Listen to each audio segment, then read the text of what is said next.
नमस्कार साथियों, अपनी यूनिवर्सिटी के इस अपने प्लेटफॉर्म पे आप सभी का स्वागत है। कैसे हो आप सब लोग?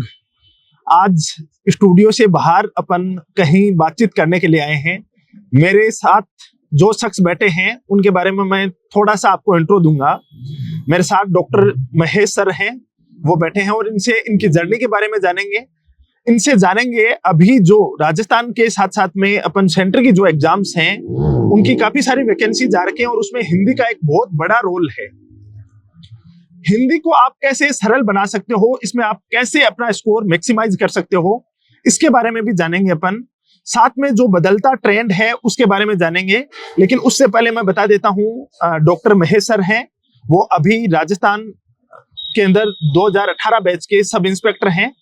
पुलिस ऑफिसर होने के साथ साथ एक ऐसा संयोग मैंने पहली बार देखा है सर का कि जिन्होंने अपनी पोस्ट ग्रेजुएशन अपेयरिंग के साथ इन्होंने जेआरएफ किया है, वो भी ऑल इंडिया टॉप रैंक के साथ में।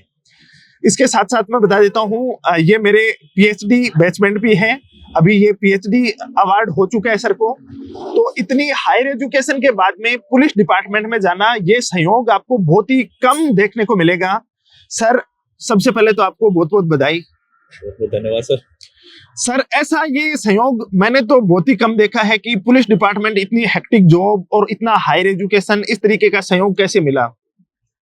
सर, विद्यार्थी जीवन से जैसे शुरू होता है हर एक व्यक्ति की यात्रा, हर एक जो अपना करियर सरकारी सेवा में बनाना चाह रहा है, ठीक वैसे ही मेरा भी था। राजस्थान यूनिवर्सिटी से जब मैं एमए कर रहा था, परास्नातक कर रहा था 2015 से 17 में, उस समय मेरा ड्रीम था कि मुझे सिविल सर्विस की तरफ जाना है। और चूंकि वहां कुछ ऐसे शिक्षक मिले सर, वहां कुछ ऐसे प्रोफेसर मिले, उन्होंने हिंदी साहित्य और हिंदी भाषा और हिंदी व्याकरण, इन तीनों के कुछ कुछ सेगमेंट में मेरा इतना अच्छा इंटरेस्ट डेवलप किया कि मेरा चूंकि एक तरफ मैं सिविल सर्विस की तरफ देख रहा था और मेरा ये भी था कि मुझे हिंदी भाषा अच्छी करनी है। उसके कारण थे क्योंकि हम हिंदी प्रांत से हैं, राजस्थान से हैं, उत्तर भारत में हिंदी भाषा अच्छी हो। दूसरी बात ये कि आपका कम्युनिकेशन जनता से अच्छा हो, क्योंकि जैसे कि मैं बता रहा हूँ कि सिविल सर्विस मेरी चॉइस थी, तो जनता से डील करते समय मेरी भाषा का स्तर इतना अच्छा, ग्रामीण स्तर भी उतना अच्छा हो, और जब मैं बहुत एलीट क्लास पे बात कर रहा हूँ तब भी मेरी भाषा का स्तर बहुत बढ़िया हो। तो इस चीज को कंटिन्यू करने के लिए मैंने सबसे पहली बात तो हिंदी साहित्य में अच्छा अध्ययन किया। और जैसे मैं परास्नातक कर रहा था तो फर्स्ट सेमेस्टर के साथ ही मेरा जेआरएफ हो गया था। तो चूंकि जेआरएफ हो गया था तो एक हिंदी के उपन्यासकार थे हमारे यहाँ, जिनका लोकलाइट था रांगे राघव। उन्होंने भरतपुर के, जहाँ से मैं आता हूँ, मेरा ओरिजिन है, वहां के रीजन पे बहुत अच्छे अच्छे नोवेल लिखे। और वो उनकी जो भाषा है उसका जुड़ाव मेरी उस भाषा से था जो मेरी दादी जी की और मेरे दादाजी की भाषा से थी। तो मेरा स्वाभाविक उस तरफ जाना हो गया। और मैंने सोचा कि मैं उनकी बेटी से जब मैं मिला, राजस्थान यूनिवर्सिटी में ही वो के सामने कनोडिया कॉलेज है, वहां वो प्रोफेसर थी, उनसे जब मिला तो उनके जीवन के कुछ ऐसे ऐसे किस्से मुझे सुनने को मिले। मैंने तुरंत डिसाइड कर लिया कि मुझे पीएचडी करना है और इन्हीं पे करना है। सिविल सर्विस की तैयारी की यात्रा जारी थी। तो इस तरह से ये दोनों भाषाओं का और इस जॉब का, यानी कि सिविल सर्विस का ये एक हिस्सा है, पुलिस जॉब, सब इंस्पेक्टर, ये संयोग इस तरीके से बना। सबसे क्या बात है, बहुत शानदार सर। मैं सर के बारे में बताऊंगा कि सर अभी सब इंस्पेक्टर हैं और हायर एजुकेशन के बारे में मैंने बताया। सर ने एक लंबे टाइम तक सिविल सर्विसेज की तैयारी की है, तो इसका जो एनालिटिकल पोर्शन है वो भी सर का बहुत बेहतर है। सर की जो लैंग्वेज है, आप देखोगे जनरली सब इंस्पेक्टर का नाम आता है तो आता है हिंदी व्याकरण। हिंदी व्याकरण और सब इंस्पेक्टर एक दूसरे के पर्याय माने जाते हैं, क्योंकि हिंदी व्याकरण का एक बहुत बड़ा रोल रहता है सब इंस्पेक्टर के अंदर। अभी अपन उसी पे आएंगे, किस प्रकार से सर ने तैयारी की है, किस प्रकार से इन्होंने अपना मैक्सिमम स्कोर किया है सब इंस्पेक्टर के अंदर, उसके बारे में जानेंगे। तो सर, हिंदी साहित्य वाला पोर्शन तो एक तरफ छोड़ देते हैं जी। हमें जो बच्चों का मेन डिमांड है ना, वो रहता है आपके व्याकरण पे। तो आपका कैसे ये सफर हुआ कि किस प्रकार से आपने इसमें मैक्सिमम स्कोर किया, और जो अब वर्तमान में जो बदलता ट्रेंड है उसमें अपन कैसे इसको बेहतर कर सकते हैं, कैसे इसको मैक्सिमाइज कर सकते हैं अपने मार्क्स को? सर देखिए, जैसा कि आपने अभी कहा कि हिंदी साहित्य को एक तरफ रख देते हैं, हिंदी व्याकरण पे बात करते हैं। मेरा इस विषय पे थोड़ा सा अलग तरीके से सोचना है कि मैं हिंदी साहित्य में से जगह जगह से हिंदी व्याकरण निकाल के लाता हूँ। क्या बात है। हिंदी की जितनी भी कविताएं हैं, हिंदी की जितनी भी उपन्यास कहानी है, जितनी भी गद्य विधाएं हैं, उस हर विधा में से, हर कहानी में से, हर कविता में से आपको तत्सम शब्द ढूंढने को मिलेंगे, आपको शब्द शुद्धियां मिलेंगी, आपको उपसर्ग छांटना मिलेगा, आपको शब्दों का प्रयोग करना मिलेगा, आपको वाक्य बनाने मिलेंगे, आपको पैराग्राफ्स मिलेंगे। तो व्याकरण बस निकालना आना चाहिए, व्याकरण का तरीका ढूंढना आना चाहिए। मुझे लग रहा है कि हिंदी साहित्य का अध्ययन अगर कोई विद्यार्थी थोड़ा बहुत कर रहा है और उसकी रुचि थोड़ी ठीक ठाक है, तो उसका हिंदी व्याकरण में ठीक ठाक हाथ यानी कि ठीक ठाक पकड़ होना लाजमी है। दूसरी बात, एक बात मैं जितने भी व्यूअर हैं और आपको भी कहना चाहूंगा कि एक बात मैं बहुत दावे के साथ कह सकता हूँ कि किसी भी विद्यार्थी का, किसी भी अभ्यर्थी की अगर हिंदी व्याकरण या हिंदी साहित्य में थोड़ा भी ठीक ग्रिप है, तो वो जॉब जरूर ले लेगा, उसका व्यक्तित्व जरूर मजबूत होगा, उसका कम्युनिकेशन जरूर मजबूत होगा। बिल्कुल सर। हिंदी व्याकरण और हिंदी साहित्य जॉब लेने के यानी कि वर्तमान जो परिदृश्य है उसमें सरकारी सेवा में चयन होने के बहुत बड़े आधार है। बिल्कुल, ये चीज तो मैंने भी देखा है। मैंने भी हिंदी साहित्य थोड़ा बहुत पढ़ा है और उससे बहुत रुचि आई, लेकिन उसके बाद में आपके जीके की तरफ बढ़ गए। सर से अपन ये जानेंगे कि जो वर्तमान में सर बदलता ट्रेंड बोले तो यूआर साहू साहब हैं, वो उधर बोल रहे हैं बहुत हम मौलिक प्रश्न हैं वो लेके आएंगे, मौलिक पुस्तकों से पेपर बनाएंगे। इधर आरएसएसबी जो अधीनस्थ चयन बोर्ड है उसके अंदर भी जो उनके अध्यक्ष हैं उनके द्वारा यही कहा जाता है कि अब पेपर है वो लेवल का आएगा। आपको क्या लगता है किस प्रकार के बदलाव आ सकते हैं इसमें? देखिए सर, पिछले 3-4 साल में इन आयोगों ने जो प्रश्न पेपर कराए हैं, जो परीक्षाएं कराई हैं, उनकी गुणवत्ता पर और उनकी विश्वसनीयता पर थोड़े सवाल उठे। इसलिए ये जो कुछ अधिकारी अभी रिसेंट मतलब इसमें पदस्थापित हुए, जैसे यूआर साहू साहब हमारे डिपार्टमेंट के प्रमुख रहे हैं, डीजीपी साहब रहे हैं, उनका जब भी मैंने भाषण देखा था, क्योंकि हमारे डिपार्टमेंट पुलिस के जितने प्रोग्राम है मुझे उसमें उद्घोषक की भूमिका मिलती है, एंकरिंग में करता हूँ, तो उस दौरान कुछ हद तक उनसे थोड़ा नजदीक जाकर के उनकी भाषा को और उनके थॉट्स को जानने का मौका मिलता है। तो मैंने जितना जाना कि अब बात यह है कि उनका सीधा सा था कि चाहे आरपीएससी हो चाहे आरएसएसबी हो, हमें पेपर का लेवल इतना अच्छा बनाना है कि जो अभ्यर्थी एक तो बहुत जल्दी हर पेपर की जैसे मेरिट बहुत ज्यादा जाती थी, तो लगभग एक लेवल तक सारे अभ्यर्थी आ जाते थे, क्योंकि कुछ कॉमन चीजें पढ़ के जाते और आयोग थोड़े आसान पेपर बना रहा था तो पढ़ के सरल कर जाते।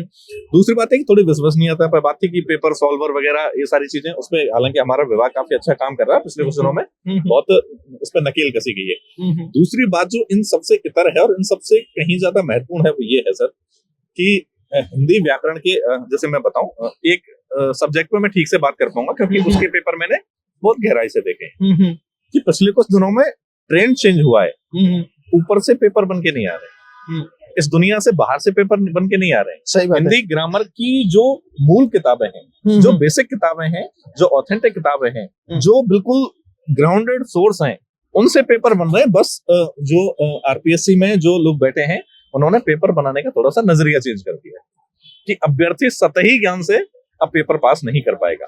लेकिन अभ्यर्थी तो हमारे स्टूडेंट को चाहिए, रातों रात हमें तो बनना है, तो उसका क्या शॉर्टकट क्या है? आपको क्या लगता है इसका शॉर्टकट भी हो सकता है कुछ? देखिए सर, तैयारी के दौरान हर विद्यार्थी के मन में यह आता है कि यार मुझे कुछ ऐसी जादू की छड़ी मिल जाए कि मैं उसे जरा सा फेरूं और मुझे तुरंत किसी परीक्षा में सफलता मिल जाए। लेकिन मैं आपको और उनको सबको ये बात कहूंगा कि सफलता का या किसी परीक्षा को पास करने का कभी कोई शॉर्टकट हो ही नहीं सकता। दूसरी बात यह है, परीक्षा का शॉर्टकट सबसे बड़ा यह है कि आपको शॉर्टकट ना अपनाएं। मैं इस बात पे थोड़ा सा विस्तार देना चाहूंगा। ऐसा मैं क्यों कह रहा हूँ, क्योंकि मान लो मैं सब इंस्पेक्टर का एग्जाम दे रहा हूँ और एक बार मैंने थोड़े से कहीं से शॉर्ट ट्रिक या थोड़ी सतही चीजें पढ़ के परीक्षा पास करने की कोशिश की और मैं 6-7 नंबर से रह गया, मान लो एक बार। अगला एग्जाम आएगा 5 साल बाद, फिर भी मैंने थोड़ी सी अप्रोच में चेंज किया, लेकिन बहुत ज्यादा अपने मूल स्रोतों में बदलाव नहीं किया। मैंने थोड़ा सा और अपडेशन किया, लेकिन मैं 2 नंबर से फिर रह गया। तीसरी बार में अगर मुझे मान लो मुझे कुछ थोड़ा सा ऐसा दैवीय किसी ने बताया कि ऐसा चेंज कर लो, तो मैंने चेंज किया और मान लो परीक्षा पास कर ली। तो आप अब एक बात देख सकते हैं कि जो शॉर्टकट था वो कितना लॉन्ग कट हो गया, यानी कि 8 से 10 साल की यात्रा हमें बहुत बड़ा भुगतना पड़ता है, बहुत ज्यादा भुगतना पड़ता है। तो मूल बात ये है कि शॉर्टकट का तो सोचे ही नहीं। शॉर्टकट अगर कोई चीज है तो वो सिर्फ इतनी है कि मूल किताबों पर ध्यान दें। तो हिंदी व्याकरण की मूल किताब आप किसको मानते हो? अभी देखो राजस्थान के अंदर सबसे बड़ी भर्ती आई हुई है सर, सब इंस्पेक्टर की और एलडीसी की। एलडीसी और सब इंस्पेक्टर की अपन बात करें तो व्याकरण लगभग मतलब मोर और लेस सेम ही है। हाँ। तो इसके लिए मूल किताब कोई बच्चा पढ़ना चाहे तो क्या हो सकती है आपके अनुसार? उसमें क्या? देखिए सर, हिंदी व्याकरण के लिए राजस्थान में जाता है, क्योंकि भारत में भी ग्रामर तो एक ही है, भाषा की बात है। तो राजस्थान बोर्ड ने खुद ने अपने आप में मतलब सरकारी विभाग के लिए सरकारी विभाग ने एक इतनी अच्छी किताब चला रखी है, लेकिन हम उसे थोड़ा सा दोयम दर्जे की किताब मान लेते हैं या फिर ऐसा लगता है कि ये तो इतनी पतली सी किताब है, इससे क्या होगा। लेकिन 9 से 12 के लिए नवीन हिंदी व्याकरण एवं रचना, और अभी शायद वो किताब हिंदी व्याकरण एवं रचना प्रबोध इस नाम से प्रकाशित हो रही है। बिल्कुल। सोहनदान चारण उसके संपादक हैं। बिल्कुल है ना, राजस्थान बोर्ड से चल रही है, 9 से 12 के सभी पाठ्यक्रमों में जारी है। वो एक जो किताब है वो हिंदी व्याकरण के सभी जो प्रकरण हैं उनके नियमों को एकमात्र किताब से आप फॉलो कर सकते हैं। और हिंदी व्याकरण का पूरा जो पेपर है उसका 70% कम से कम केवल नियमों पर आधारित है। यानी कि आप एक किताब से अपने पेपर का 70% तैयार कर सकते हो, बशर्ते आप उस किताब की गहराई को, उस किताब की बारीकियों को बार बार पढ़ के बस समझ लो। आप उसको एक बार पढ़ के और इजी लगी और छोड़ दिया, ऐसे नहीं। थोड़ा और मतलब 70% आप वहां पे ले आए। आपने तो 100% बहुत शानदार इसमें स्कोर किया है जी। बाकी का पोर्शन कहाँ से किया जा सकता है? आप 70% पे आके तो नहीं रुक सकते इस कॉम्पिटिशन में, क्योंकि हमें अगर परीक्षा में सफलता पास करनी है तो मैं एक बार फिर से ये कहूंगा कि आपको 100% सिलेबस करना है और 100% प्रयासों के साथ। उसके लिए बात यह है कि आप, जैसे मैं बार बार एक शब्द पे बहुत जोर दे रहा हूँ कि मूल किताब का मतलब ये है कि मुझे शब्दों का कलेक्शन देखना है। जैसे हिंदी में एक तरफ मैंने बताया नियम है, एक तरफ दूसरा जो पोर्शन है बड़ा वो है उदाहरणों का। तो उदाहरणों की चीजों को देखने के लिए, उदाहरण कलेक्शन के लिए आपको शब्दकोश देखने की आदत होनी चाहिए, जो कि हमारे जो प्रतिस्पर्धा के जो विद्यार्थी हैं वो गलती करते हैं, वो नहीं करते। कहाँ से देखें वो? हिंदी शब्दकोश कई सारे उपलब्ध है। जैसा कि मैं कुछ व्यूअर हमें देख रहे होंगे तो एक बात में मतलब बहुत उनके लिए थोड़ी सी ना आश्चर्यजनक है कि डिक्शनरी शब्द उन्होंने इंग्लिश के लिए प्रयोग किया, हिंदी के लिए तो किया ही नहीं है। उनको लगता है कि हिंदी में तो कोई शब्दकोश होता ही नहीं है। पर सर एक समस्या, वास्तविकता मैं बता देता हूँ, गांव ढाणी में बैठा बच्चा है ना, उसके पास ना तो वो डिक्शनरी तक एक्सेस है। रियलिटी ये है सर, ढाणी में बैठा हुआ बच्चा मतलब लाने की भी सिचुएशन में नहीं है।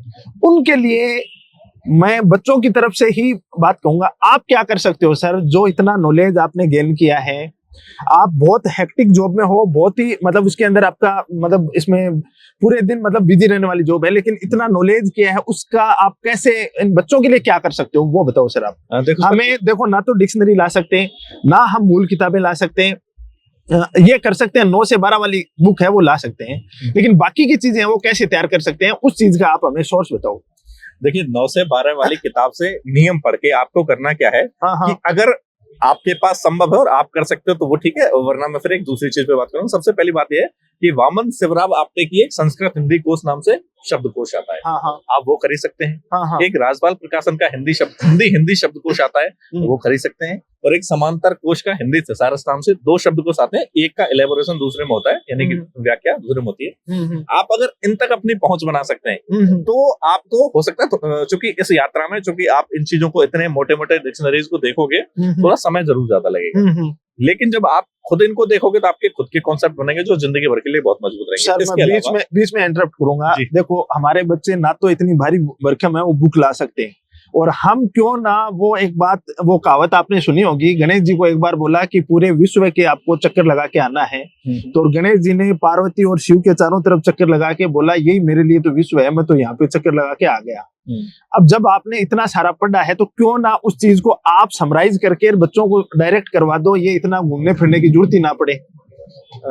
देखिए इस विषय में मैं आपसे इतना ही कहूंगा, क्योंकि जैसा कि आप समझते हैं कि पुलिस का जो जॉब है वो थोड़ा सा हेक्टिक है, मतलब थोड़ी दिनचर्या अव्यवस्थित और थोड़ी कठिन रहती है, लेकिन बावजूद इसके मैं थोड़ा समय निकाल के विद्यार्थियों को इस विषय में मार्गदर्शन जरूर प्रदान करूंगा।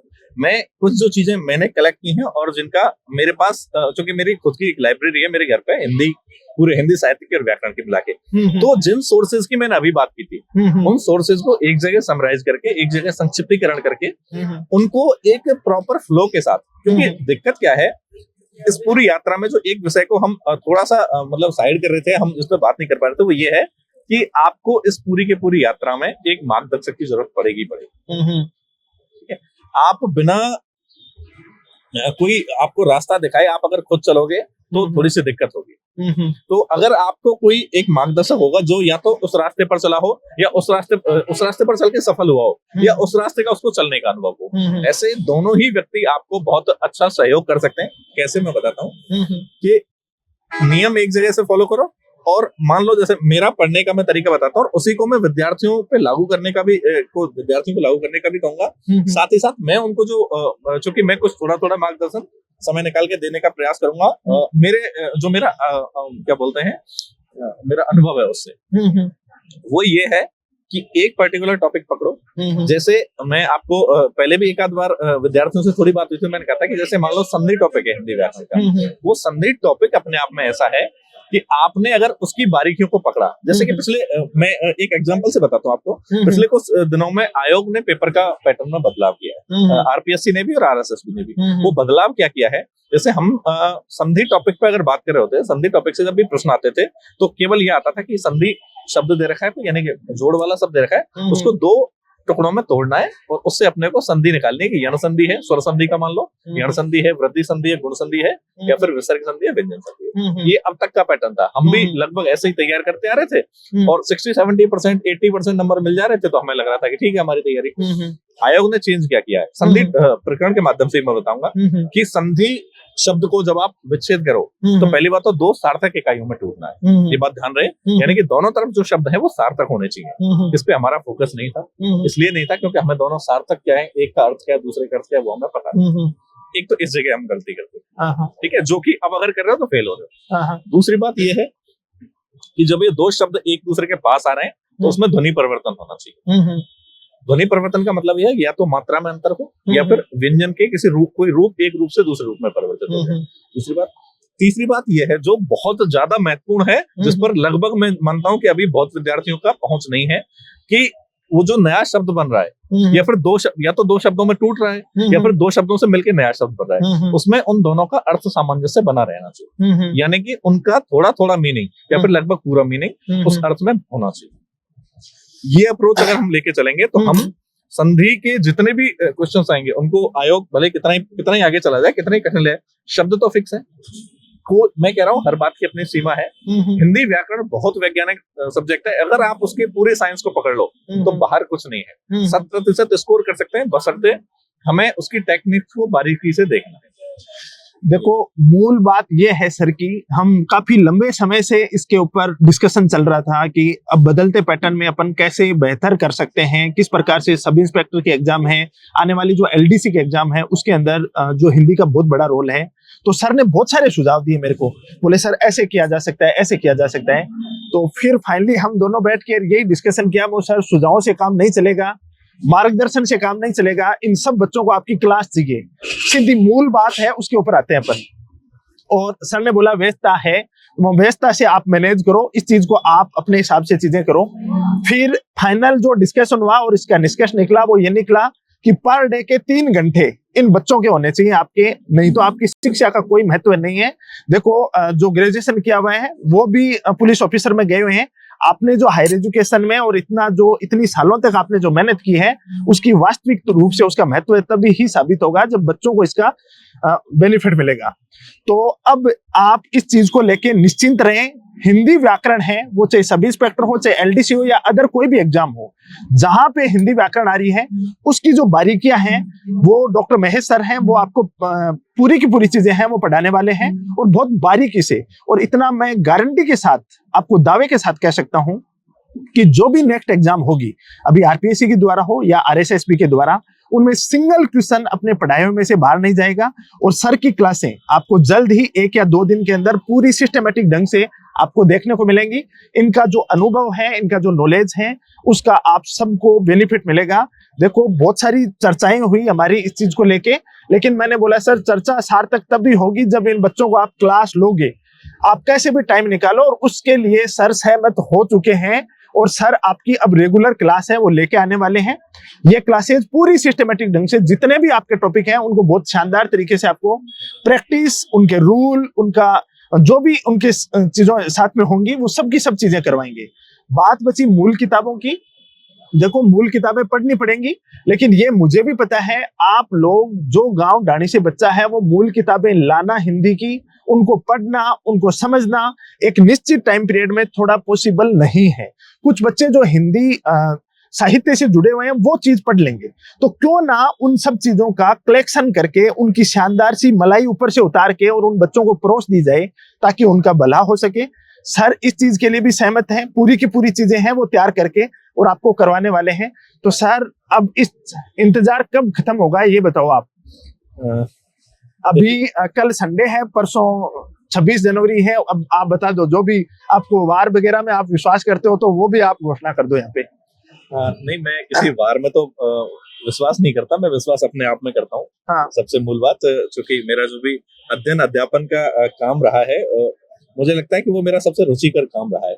मैं जैसे एमए कर रहा था राजस्थान यूनिवर्सिटी से, तब भी मैं मेरे जो साथी क्लासमेट थे उनको बिठा करके प्रोफेसर साहब जो आते थे उनको कहता कि सर आप बैठो, मैं क्लास पढ़ाने का प्रयास करता हूँ, अगर मैं कहीं गलती करूँ तो आप मुझे रोकना और मुझे बताना ताकि मैं उसको ठीक कर पाऊँ। और ये सिलसिला तब से शुरू हुआ और उसके बाद लगातार जारी रहा।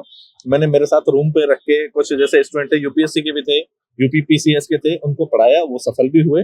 कुछ और विद्यार्थी हैं जो अब भी लगातार संपर्क में हैं, उनसे भी हम इन विषयों पर चर्चा कर रहे हैं। तो बात है कि जैसे परसों हमारा एक राष्ट्रीय पर्व है, उसके बाद थोड़ा सा समय एडजस्ट करके मैं अपना कोशिश करूंगा कि 1 तारीख से हम या 28-29 तारीख से हम धीरे धीरे करके एक एक सेशन पे बात करना शुरू करें। और मूल बात यही है कि मैं विद्यार्थियों से ये बात बहुत जोर देकर कहूंगा कि आप सबसे पहले आप खुद को कटिबद्ध करिए, अपने आप को ना किसी रास्ते पर चलने के लिए ठानिए। ठीक है, जब तक आप अपने आप से निश्चय नहीं करोगे ना, जब तक आप अपने आप को किसी रास्ते पर चलने के लिए तैयार नहीं करोगे और बिना हिले बिना डोले, चाहे कुछ भी आ जाए बीच में, किसी प्रकार की बाधा आ जाए, उस कोई भी बाधा जिंदगी की हमसे हमारे हौसले से बड़ी नहीं है। एक मैं कविता बोलता हूँ कि बाधाओं में कितना दम, कसले मुट्ठी बड़ा कदम, ये बाधाएं कितनी हैं, चुटकी मसले जितनी हैं, हमारी हिम्मत का कुछ पार नहीं, वो नव को छूले उतनी है। क्या बात। तो आपके हौसले का स्तर ये होना चाहिए। मैं अगले कुछ ही दिनों में आपके साथ कुछ सेशंस में जुड़ करके आपको जितना मेरा अनुभव है उससे मार्गदर्शित करने का प्रयास करूंगा, लेकिन आप मेहनत करने के लिए तैयार होइए, आप शॉर्टकट अपनाने का प्रयास कभी मत करिए। देखो, ये जो पुलिस की हेक्टिक जॉब है उसमें से 3 घंटे तो मैंने निकलवाए हैं सर से, अब इससे ज्यादा निकलवाने हैं वो आपके हाथ में है। आप किस प्रकार से रिस्पॉन्स करते हो, आपका डेडिकेशन, आपका अनुशासन, आपकी जो इसमें कितनी संलग्नता रहती है, किस प्रकार से आपका रिस्पॉन्स आता है, वो सर को आप टाइम और बढ़वा सकते हो। सर मूल रूप से बहुत ही इमोशनल इंसान है, आप जिस प्रकार से आपका रिस्पॉन्स आएगा उस हिसाब से ये पूरा कटिबद्ध होके और आपके लिए चीजें करने वाले हैं। और पढ़ने, ये पुलिस ऑफिसर होने के साथ में सबसे बड़ी इनकी ये कमजोरी माने या अपने लिए ये अच्छा ही माने, पढ़ने और पढ़ाने का इनको शौक है, तब अपन इस चीज से जुड़ पा रहे हैं इन चीजों के लिए। तो आप कितने तैयार हैं? मूलतः अभी जो टारगेट होगा वो राजस्थान के अंदर एक सबसे बड़ी भर्ती आई हुई है 10,644 पदों की, एलडीसी की, और ये छोटी मोटी भर्ती नहीं है। जो सपना देख रहा है अब की बार एक अच्छी सरकारी नौकरी का, तो वो तैयारी स्टार्ट कर दें। और कौन कौन तैयार है कमेंट करके बता देना। इस जो महासंकल्प है, इस महाआरंभ है इस चीज के लिए। सर इतना व्यस्त टाइम निकाल के आप आए, इसके लिए बहुत बहुत धन्यवाद। लेकिन असली धन्यवाद बच्चों से मिलना है और वो इनका सिलेक्शन करवाना है किसी भी हालत में। और आपको अब पूरा का पूरा सर की तरफ से मैं बोल देता हूं, मैं दोनों तरफ से हूं, बच्चों और सर की तरफ से, कि आपकी नियमित क्लासें होंगी, बेहतरीन क्लासें होंगी। मैं इतना दावे के साथ कह सकता हूं आपका हिंदी पढ़ने का पूरा तौर तरीका है वो चेंज होने वाला है। ये एकदम आसान लगने वाली है आपको, और आसानी नहीं, आसान के साथ आपका स्कोर है वो भी अब आपका टॉप रहने वाला है। एक तरफा अब तक अपन असिस्टेंट प्रोफेसर में किया है, अपन स्कूल व्याख्याता में किया है, अब अपन सब इंस्पेक्टर में भी करेंगे और अब अपन एलडीसी में भी करेंगे। क्योंकि एक बहुत बड़ी बाधा बनी हुई थी आप लोगों की, हिंदी साहित्य, हिंदी व्याकरण बनी हुई थी, उस व्याकरण का समाधान हो चुका है, जल्द ही इसकी शुरुआत होने वाली है। Thank you so much, thank you so much sir. आपको भी कुछ कहना चाहेंगे बच्चों को? सर को एक बात और बता देता हूँ, जो पढ़ाने के साथ साथ शेर और शायरी का बहुत शौक है, तो वो लगातार आपके साथ चलती रहेंगी और आपकी क्लास है वो काफी इंटरेस्टिंग भी बनती रहेगी। उस चीज की आप बिल्कुल चिंता ना करें।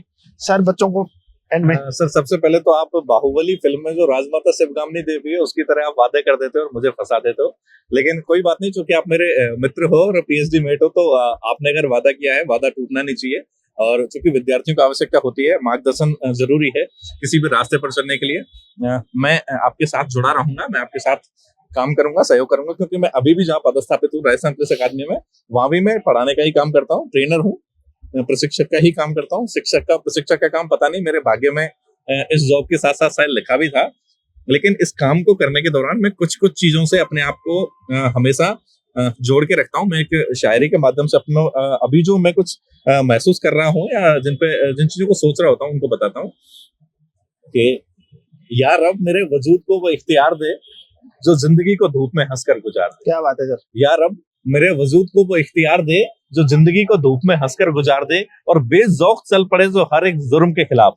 जरूरत मेरी कलम को वो परवरदिगार दे, लफ्जों को दे लिबास ए मयानी, अदीब ए नौ, वह क्या कि रूह ए फिक्र के कपड़े उतार दे। इस बात का मतलब सर क्या ये है बात है सर। कि मेरी पूरी जो भाषा है उसको इस प्रकार का सामर्थ्य दे कि मैं किसी का कुछ सहयोग कर पाऊं। ऐसा नहीं कि मैं किसी को डिमोरलाइज कर दूं या किसी को कमतर कर दूं। तो लफ्जों को दे लिबास ए मयानी, अदीब ए नौ, वह क्या कि रूह ए फिक्र के कपड़े उतार दे, और किसी के रहमो करम पे तो जीने का मतलब ही मौत है। ऐसी तमाम ख्वाहिशें चुन चुन के मार दे, और इंसान के इख्तियार से बाहर नहीं शरर, हर दिल में इल्म का एक सूरज उतार दे। क्या बात तो है वो सर, क्या उम्मीद बात। का सूरज आप हर जो विद्यार्थी हमें देख रहा है, हमसे बात कर रहा है आज, उसके जहन में पैदा होना चाहिए, उसके जहन में उगना चाहिए, और अपने आप को बहुत प्रतिबद्ध करिए, आगे बढ़िए, हौसला रखिए, तैयारी करनी है, ठीक से करनी है। एक बार अगर ठान लिया तो फिर पीछे मुड़ के नहीं देखना है। कई बार विद्यार्थी कहते हैं कि सर हफ्ते में 10 दिन में हमें सेल्फ डाउट होने लगता है, ऐसा लगता है कि तैयारी कमजोर तो नहीं है, ये तो नहीं है, वो तो नहीं है। तो उनको मैं एक चुनौती भरा शेर बोलूंगा कि ये लोग हर मोड़ पर रुक रुक कर चलते क्यों हैं। जो थोड़े थोड़े में बार बार परेशान हो जाते हैं, तो ये लोग हर मोड़ पर रुक रुक कर चलते क्यों हैं। जब ये इतना ही डरते हैं तो फिर घर से निकलते क्यों हैं। क्या बात है, क्या बात तो है सर। घर से अगर निकल गए तो फिर अपने आप को तैयार रखो, अच्छी तैयारी करेंगे। और बहुत बहुत धन्यवाद सुनील सर। मैं सर की जो शायरी है ना उसको एकदम देसी भाषा में बोलूं कि जब ऊँखली के मां सिर दे लियो ना बाद में घमघम नहीं डरनो, ठीक है ना। तो अब जब तैयारी स्टार्ट ही कर दी है तो बाद में डरना किस बात का है। लगेंगे अपन जरूर, अब की बार अपन सफल होंगे और बेहतर मेहनत करेंगे। और अब आपके लिए हिंदी का जो डर है ना वो समाप्त हो चुका है। रियली मतलब आपको बहुत इंटरेस्ट के साथ में देखो हिंदी पढ़ाना, एक मनुष्य टाइप से हिंदी पढ़ना है ना वो बहुत मतलब मुश्किल है। जो शेर शायरियां आप यहाँ सुन रहे हो ये रेगुलर आप अपनी जो क्लासेज होंगी उसके साथ में भी सुनोगे और हिंदी भी पढ़ोगे, बड़ा इंजॉय करके पढ़ने वाले हो आप। Thank you so much sir. Thank you sir.